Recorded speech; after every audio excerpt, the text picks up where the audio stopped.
Hello and welcome to Not Made in China, the podcast sharing unfiltered conversations about adoption and the beautiful madness that comes with it. I'm your host, Shaosheen, and today I'm joined by Mariane, a Chinese adoptee raised by Quebecois parents in Canada. We talk about what it was like growing up as one of the only Asian people in her area, the subtle racism and microaggressions she experienced, and how those moments shaped the way she understood herself over time.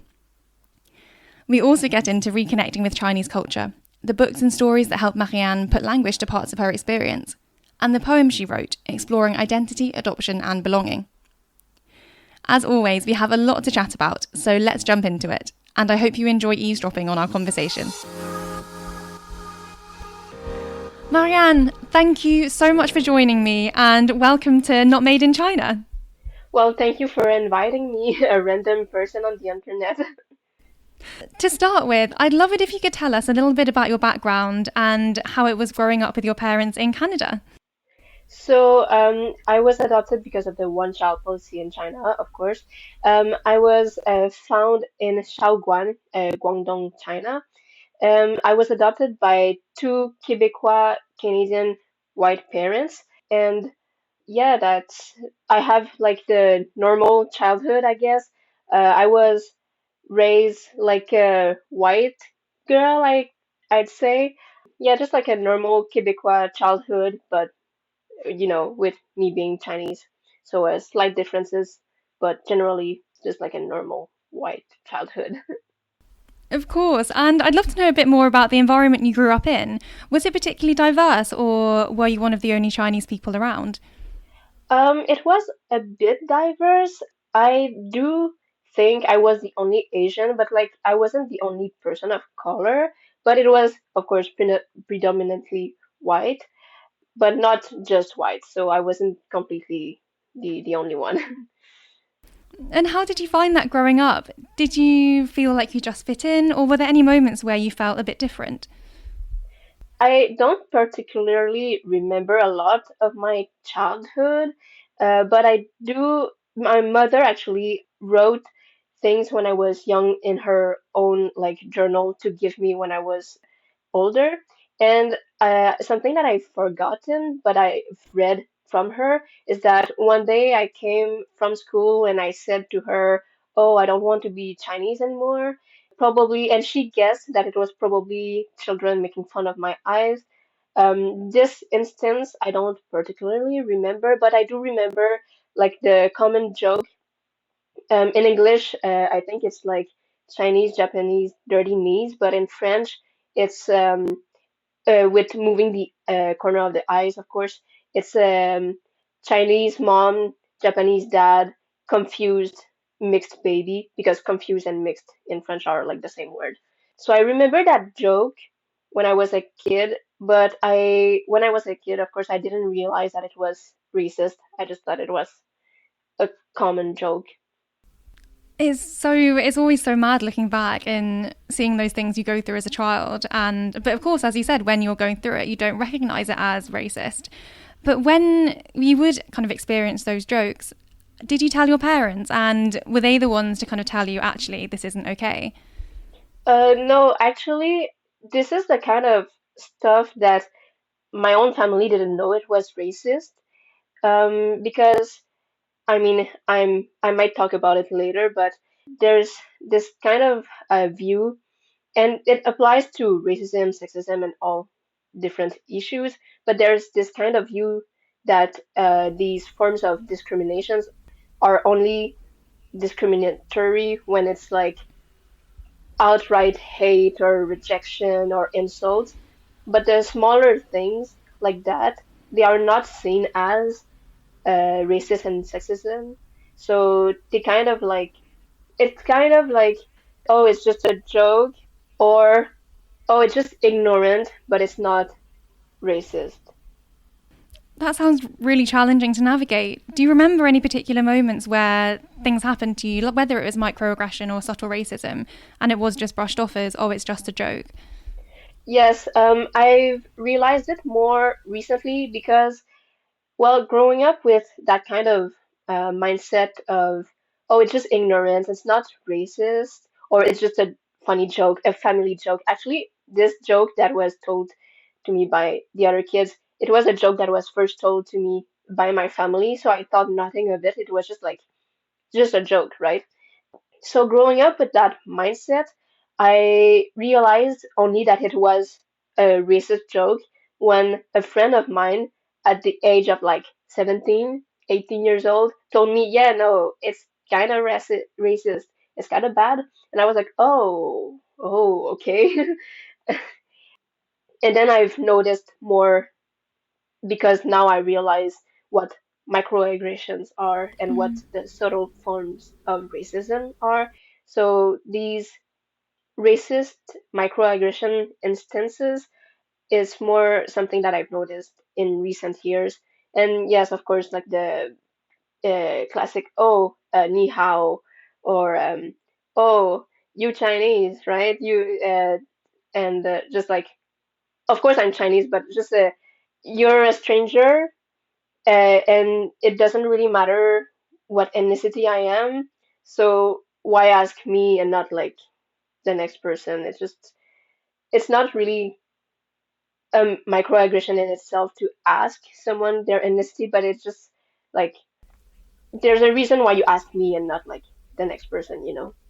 100%. It's so true. It's easy to brush it off as, but they're just asking. It's like, Yeah. but if we wanted to share that about ourselves, we would, and it's no one else's place to pry, especially when it's a stranger. And as you said, are they going to go up to a random white person on the train and go, oh, where are you from? Yeah. Probably not. And if they are, then that's a bit weird on them. So, and going back to the point you made about, well, the thing you mentioned about that joke being made within your family, when you did find out it was racist through the friend of yours, how did that make you feel looking back on it? I I don't know. I think like the moment that I asked my friend, "Oh, is it racist?" It's the kind of question you ask when you already kind of know the answer, but you want a confirmation. But I think I did nothing like immediate to my family to tell them, "Oh, by the way, I discovered that this joke was racist," because I knew that our mindset also is also yes, difference in experience and race, but also a difference in generation, right? So I knew that there would be, I would have to sit and explain it more than just shout like, "Oh, by the way, this joke was racist," and no explanation and then leave. I I did explain it to my mom, but I feel like it's with each person how you kind of know who will understand what with how much time. So I explained it. I think I did tell my mom that it was racist. I don't think I told my dad, but it's just a weird feeling of realizing that there are experiences, racism that I can experience that my whole family can never truly understand. Like above all, if it's very subtle. Yeah. It sounds really challenging to navigate, and it sounds very brave that you went to your mum and did explain that to her. When you did that, what was her response?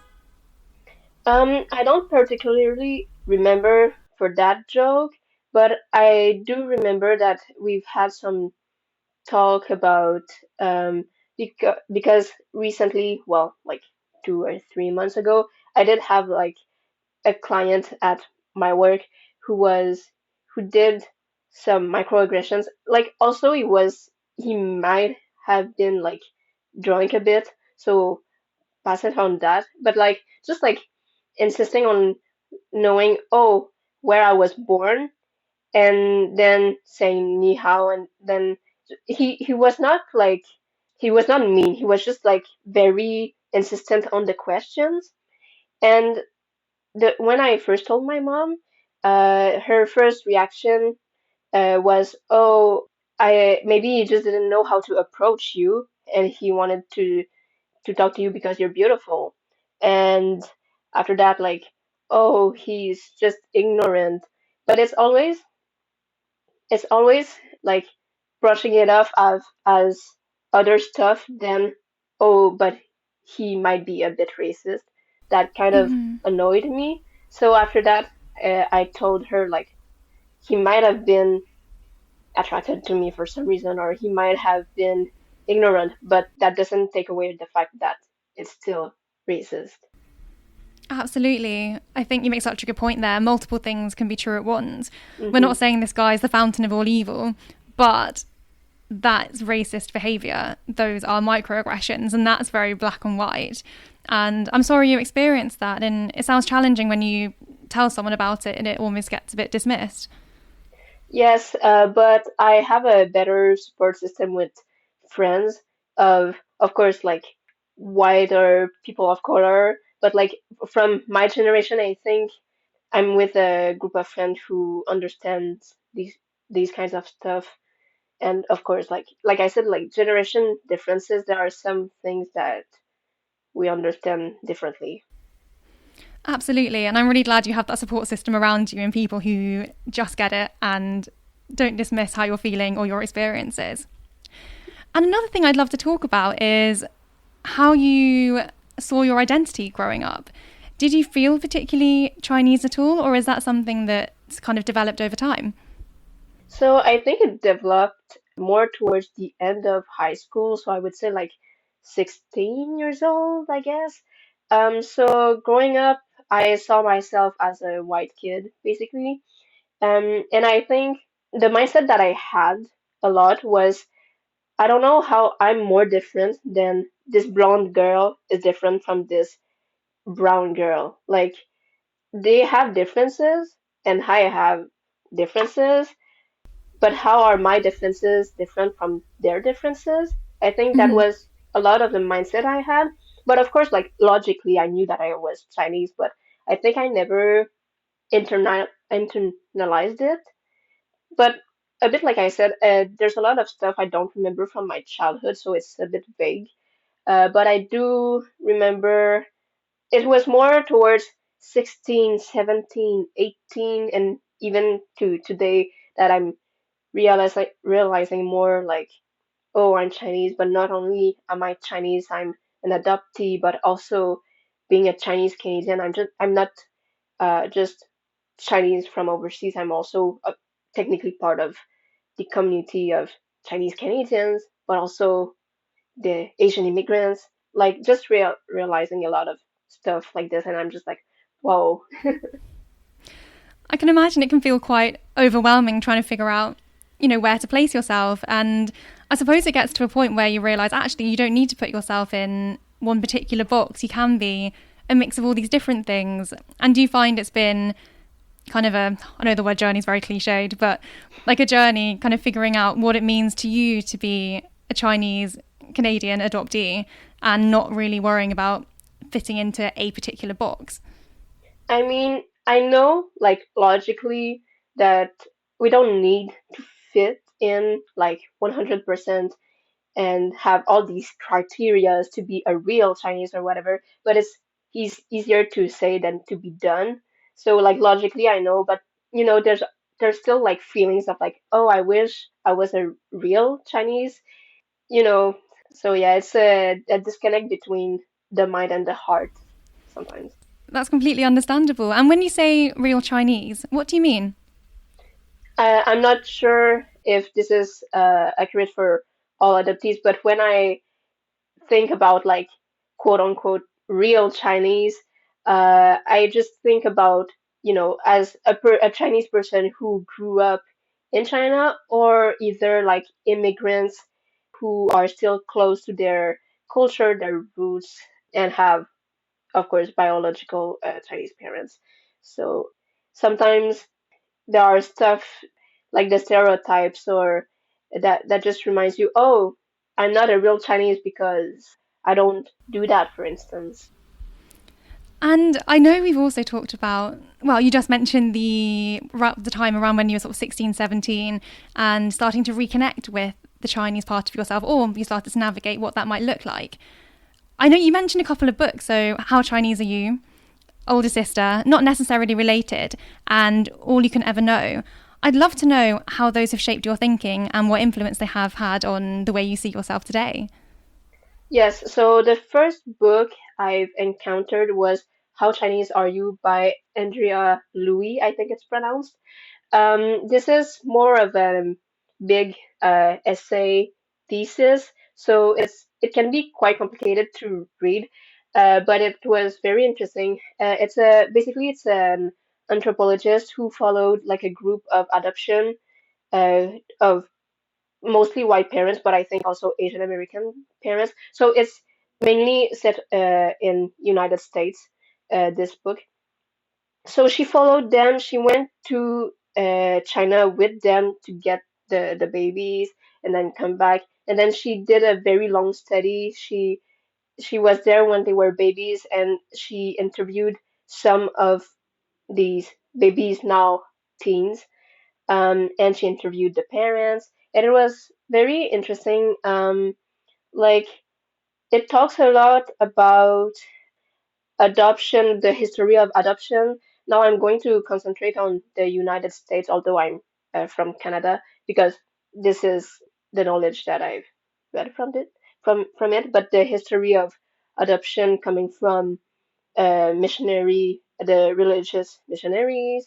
She talks a lot about what it means to be Chinese, because she does talk about, is it less authentic Chinese if it's a culture from Asian Americans? What does it mean to be authentic? The whole question of, is being authentic real? The concept of who says what is authentic or not, like authentic culture. She talks about the things that I've mentioned about the microaggressions, the racism that the white parents might not understand, because she mentions that we are today we kind of function with a colorblind mindset. Some people do, like, oh, I don't see color, which is great in intent, but in practice, it's dismissing the fact that color still matters in a system and towards other people. So it also dismisses the fact that racism still exists. And I do see that a lot in, for example, my parents. And then talking about other stuff like the model minority of Asian kids, but Asian girls, like also like being submissive, docile, but very good, like intellectually. Like she does talk a lot about multiple sociological issues, and it's very interesting. And it's the book that made me realize I'm not just a Chinese person that was taken from China. I'm also a Chinese Canadian, part of the the Asian Canadian community, but I'm also an immigrant, like technically. So this you have some realizations, belated ones, just from reading books about, like a research book, or if I'm going to other books that are like memoirs or fictional stories, but with adoptee stuff, you realize a lot of things about your identity and the stuff that we don't have that seem normal. Like, for instance, I've talked about it recently with a friend from something from a book, but the whole things that people just know because they have a biological family, like medical history. Oh, what they're going to look like when they age. Oh, this is a family trait we have. This is all things that we are just like we were just In lost the at dark sea. about. Yeah. Through reading that book, did it challenge the way you saw yourself at all? The How Chinese Are You? Um, yes, there were some realizations that people just know, like, yeah, of course I'm part of the Chinese Canadian community as an immigrant. And I'm like, yes, but I didn't realize that until I was reading it, because I you always associate yourself with, like, I was Chinese from China and they just brought Hmm. me here, so I kind of forgot that I was part of the community technically. There was also a lot of confirmation of what I felt. Like I said, the colorblind mentality, like me against, for example, the view of my parents. Like I knew there was something, but I couldn't really formulate that feeling. But with the book, I can now say, oh yes, it's because of the colorblind mentality that there's some disconnect between what is racist or not between us. That's great. It sounds like the book was very validating and helped you kind of name the things that had happened to you. Yes. That's fantastic. And I'd love to know if the other two books you mentioned have had a particular influence on how you see yourself. It was more, I think, looking because older sister, not necessarily related, by Jenny Haejun Wills. Again, not sure if I pronounce it right. Is a memoir, and All You Can Ever Know by Nicole Chung is also a memoir. So it was, of course, it's their own experiences, and they both meet their biological family. These authors, particularly, they are older than me, so their parents are older, and of course, there has been improvement throughout the years about issues like racism. So they have had certainly worse experiences than mine, and so it was interesting to see how they managed through this, and the maybe like the older views from their parents about adoption, in a very assimilation mindset that we had, but not quite, because I think I've read that because of the Korean adoptions, the wave, it was mostly like, oh, assimilate your kids into your culture. But then when the adoptees, the Korean adoptees spoke up, the Chinese one didn't want to repeat that mistake, and they went, "Oh, you have to embrace the Chinese culture." So it did a 180. So it was interesting to see like the different experiences. It was mostly being able to relate to something that you have never been able to relate. And I have two other books that I read before that they were fiction, but they are written by adoptees and for adoptees or others. It's the first one is First Love Language by Stephanie Valentine. This one is like just a light romantic story, and yes, there were the big things about the questions of who I am, who is my biological family that were relatable, but also the very fine details of like feeling out of place here, or looking at other, like I said, unquote, quote unquote, real Asians and being kind of jealous. Just like the subtle um, parts of the books were very cool to read and be like, wow, it's the first time I've read a book talking about these feelings that I've never read before. And the other one is When We Become Ours. It's a YA adapted anthology edited by Shannon Gibney and Nicole Chung. And it's all just like small stories that talk about different adoptee stories. They are from different ethnic backgrounds also. So yeah, it was very interesting to read different experiences through memoirs or fiction. That's fantastic. And it really sounds like it's been a validating experience reading those books. And it must be so lovely to read something and go, oh, yes, I get that. That's exactly what's been happening. Or just reading something or reading a story where you can just relate to the character.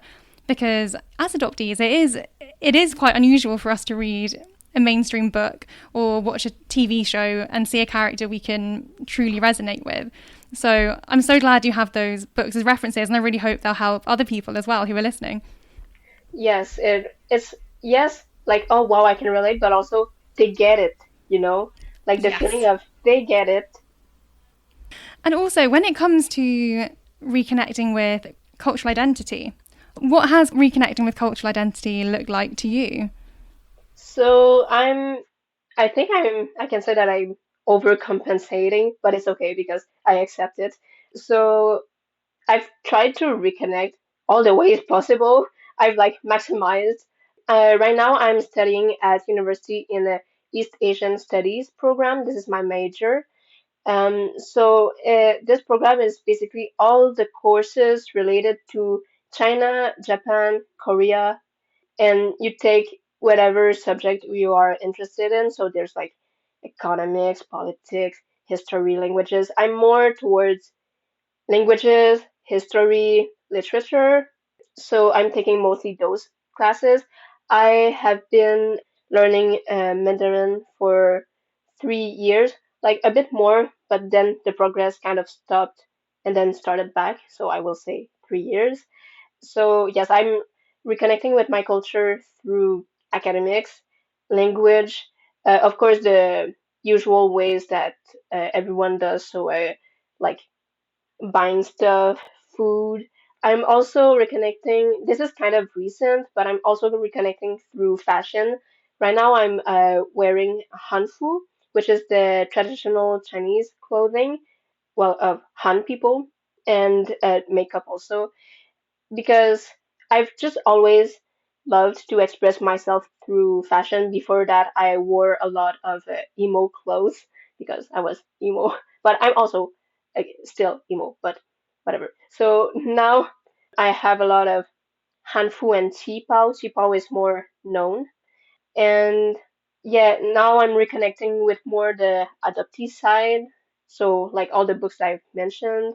So I think I'm just trying everything that interests me and I'm just like overcompensating, but I don't mind.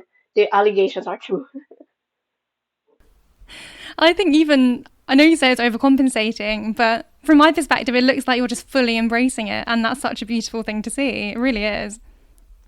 Thank you. I do think maybe I should use that word embracing instead. But I think it's just because when someone looks like they do too much, maybe I feel like I might be that person, but I don't really mind. And as long as it feels good to you, that's all that matters. Yes, thank you.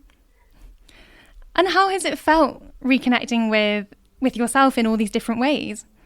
It's been satisfying to now being like, oh, I understand this part of the culture, or oh, why they do that. And also, of course, you can't escape social media. I've learned a lot from just general social media, like, oh, did you know that? And then you just note it in your mind.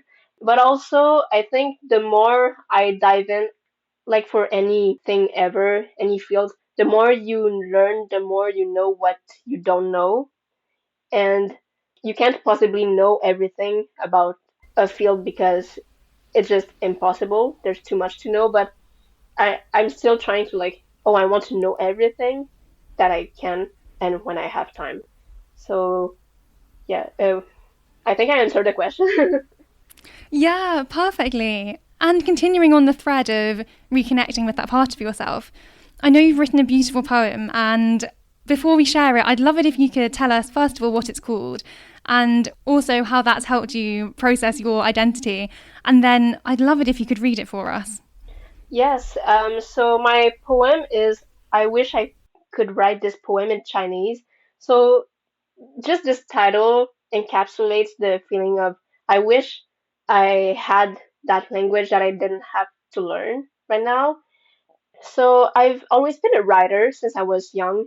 I was scribbling stories in my books and I've made them I made my mother read them and correct them. And I think I've always also more like towards 16, 17 years old. I always planned for a novel. I want to write a novel someday when I have more time to think about it. But poems have also been a way for me to write, and since it's shorter, you can just like pop one here and then, write another one when you have time. The writing was always there. It's more the adoptee feelings and culture and stuff that came as an idea, and I was like, that that makes sense to, because you can't write about nothing, and sometimes it it feels more right sometimes when you have a deeper connection to what you're writing than just a fantasy journey. Absolutely. And I'd love it if you could read it for us. I'm really looking forward to hearing it. Yes. Okay, so this poem is like my first draft, but it won like a small contest at my university, so I think it's good. Okay, the title, I wish I could write this poem in Chinese. I wish I could write this poem in Chinese. But no, I shouldn't say that. I mean, if I was able to write it in Chinese, it would have been because I was left there. I mean, if I had been left there, I still wouldn't be able to write it in Chinese because what percentage of orphans learn how to write? No, I should be grateful. Je veux dire, ma mère m'a adopté, aimé, éduqué, une panoplie d'opportunités s'ouvrant à moi, que jamais en Chine une orpheline n'aurait rêvé. Aujourd'hui, en français, je peux faire entendre ma voix. Non, je devrais être reconnaissante.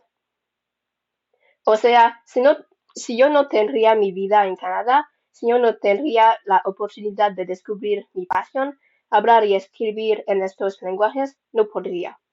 Hoy hago lo que no haría en mi otra vida, mi educación. No, debería estar agradecida. 但是我仍旧渴望我能用中文写这首诗。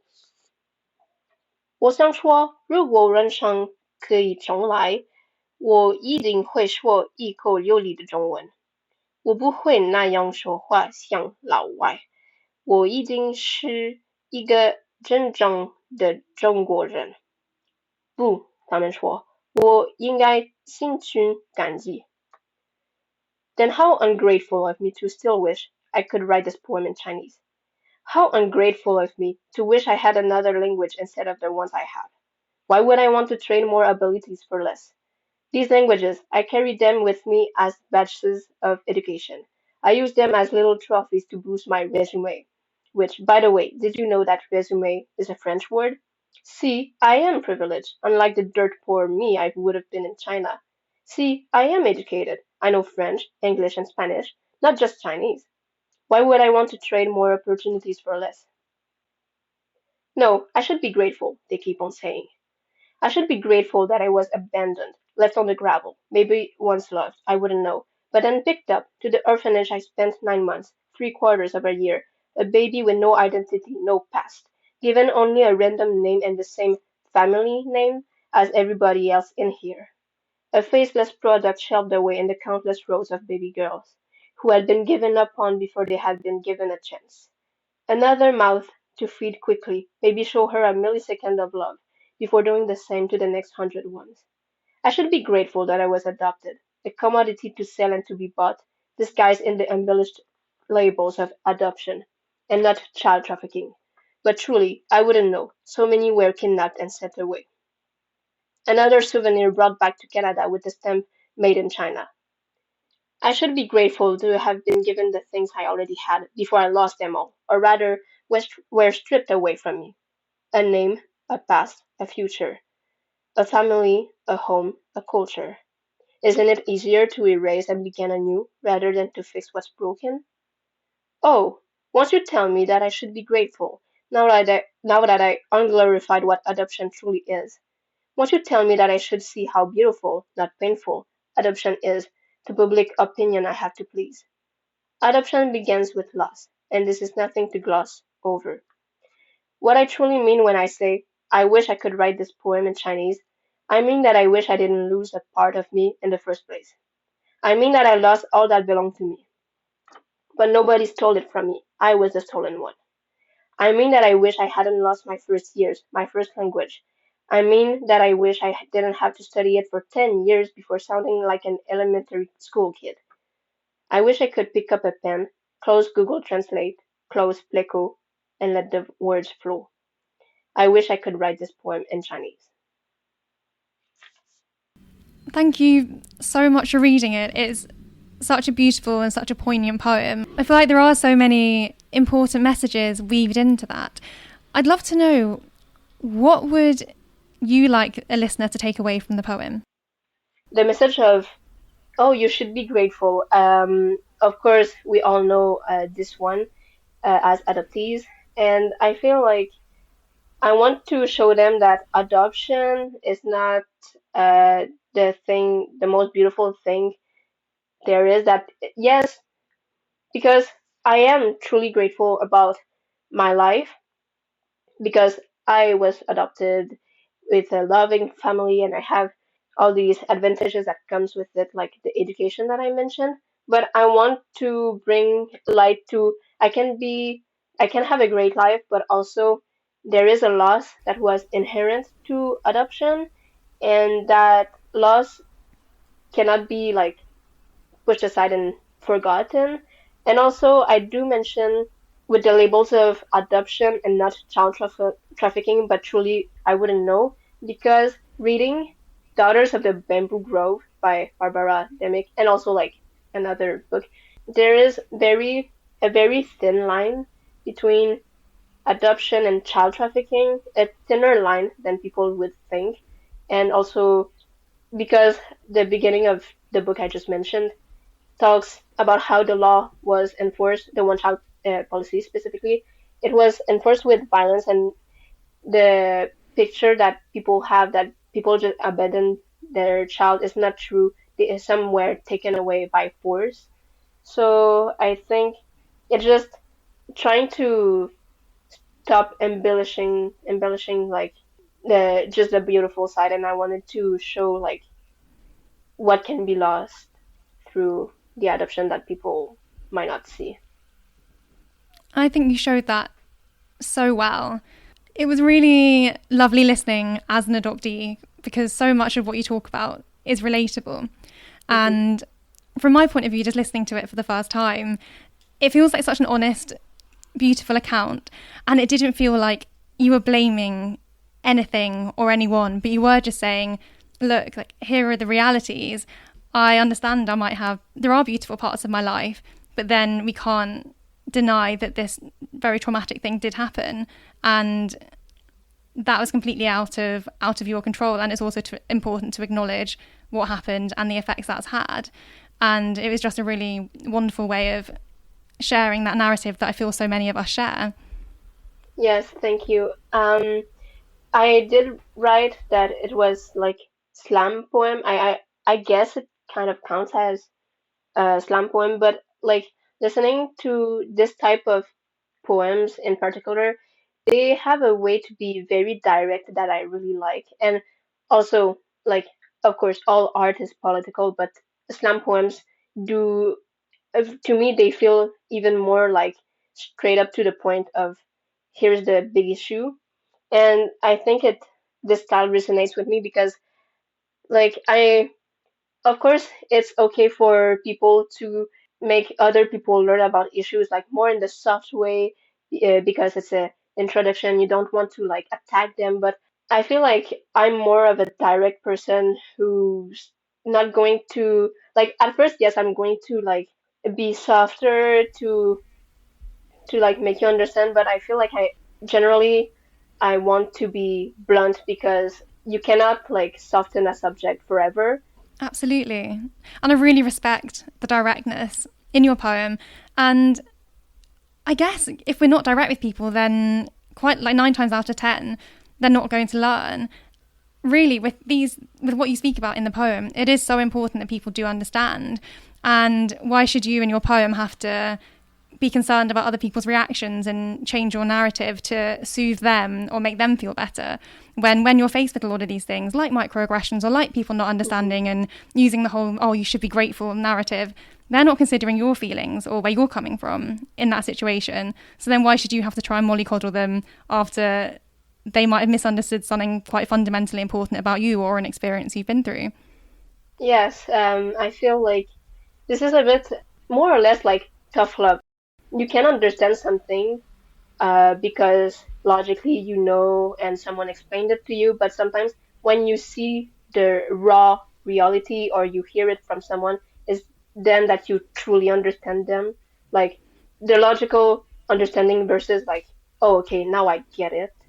Absolutely. There's definitely a big difference. And I think directness is always the way to go. Because I think when people hear the word directness, they think, oh God, it's going to be really confronting and it's going to be unkind. But no, you can be direct and honest and kind. And yes, it might be a bit uncomfortable for the other person, but the quicker they learn, the better their life's going to be. So 100% on board with the directness. Thank you. Of course. And just as a bit of a closing thought, you've spoken about so many fascinating and beautiful ways that you've reconnected with your culture and your identity as an adoptee. What would you say to other adoptees figuring out their identity at the moment?